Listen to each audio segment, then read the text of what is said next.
Finally കുറച്ച് ദിവസം നിൽക്കാൻ വേണ്ടിയിട്ട് എൻ്റെ വീട്ടിലേക്ക് വന്നതാണ് കേട്ടോ. വന്ന പാടന്നെ ഒരു ചക്ക കിട്ടിയിട്ടുണ്ടായിരുന്നു. അപ്പം ഞങ്ങളെല്ലാവരും കൂടി ചക്ക നന്നാക്കുകയാണ്. അതൊരു വൈബാണല്ലോ, ഇങ്ങനെ ചക്ക കിട്ടി എല്ലാവരും കൂടി ഇരുന്ന് നന്നാക്കുക, എന്നിട്ട് പുഴുക്കുണ്ടാക്കുക, എല്ലാവരും കൂടി കഴിക്കുക, അതൊക്കെ ഒരു രസമാണ് അല്ലേ. അങ്ങനെ ചക്കയൊക്കെ നന്നാക്കി അരിഞ്ഞ് ഞാൻ അടുപ്പത്തേക്ക് വെച്ചിട്ടുണ്ട് കേട്ടോ. അപ്പം അമ്മ ഇവിടെ നന്നായിട്ട് ഉടയ്ക്കുന്നുണ്ട്. അതിൻ്റെ ഇടയ്ക്ക് ഞാൻ തേങ്ങയും പച്ചമുളകും ഇഞ്ചിയൊക്കെ കൂട്ടി ചതച്ച് അതൊക്കെ അത് ചേർത്ത് ചക്ക വെച്ചത് റെഡി ആയിട്ടോ.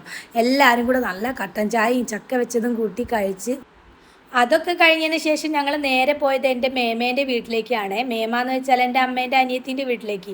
എൻ്റെ വീഡിയോസ് കാണുന്നവർക്കൊക്കെ അറിയായിരിക്കും, മിന്നുട്ടിയും ഗീതുട്ടിയും അവരുടെ വീട്ടിലേക്കാണ് കേട്ടോ പോയത്. ചെന്ന പാടന്നെ ഇവർ കളറൊക്കെ ചെയ്യാൻ തുടങ്ങിയിട്ടുണ്ടായിരുന്നു, റിത്തുസ് റിനിമോളും.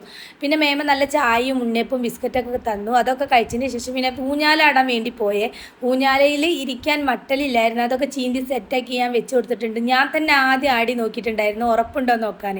അത് കഴിഞ്ഞപ്പോൾ മിന്നുട്ടി പിന്നെ നല്ല മാങ്ങയിലും ഉപ്പും മുളകൊക്കെ മിക്സ് ചെയ്ത് കൊണ്ടുവന്നിട്ടുണ്ടായിരുന്നു, അതും കഴിച്ചു. പിന്നെ ഉച്ചയായപ്പോൾ നല്ല മീൻകറി ഉപ്പേരിയും ചോറൊക്കെ ഉണ്ടായിരുന്നേ. അതൊക്കെ കഴിച്ച് കഴിഞ്ഞതിന് ശേഷം പിന്നെ മിന്നുട്ടിയും ഗീതുട്ടിൻ്റെ ഇവിടെ നല്ല കോമാങ്ങ ജ്യൂസ് അടിക്കുന്നവർ ഒരുപാട് മാങ്ങകളുണ്ട് കേട്ടോ. അങ്ങനെ ഞങ്ങളെല്ലാവരും കൂടെ ജ്യൂസൊക്കെ കുടിച്ച് വൈകിട്ടല്ല കേട്ടോ, രാത്രി ആയപ്പം പാപ്പൻ വന്നിട്ടുണ്ടായിരുന്നേ. പണി കഴിഞ്ഞ് നല്ല ഐസ്ക്രീമും ബ്രോസ്റ്റഡ് ചിക്കനും ഒക്കെ കൊണ്ടുവന്നിട്ടുണ്ടായിരുന്നേ. ഈ റിനിമോളാണെങ്കിൽ പാപ്പനെ കാത്ത് നിൽക്കുകയായിരുന്നു കേട്ടോ. അങ്ങനെ ഞങ്ങളെല്ലാവരും കൂടെ ബ്രോസ്റ്റഡ് ചിക്കനൊക്കെ കഴിച്ചിട്ടുണ്ടായിരുന്നേ. റിനുമോളാണെങ്കിൽ എല്ലാവരും ഇവിടെ കടിച്ചു കൂമ്പുന്നുണ്ട്.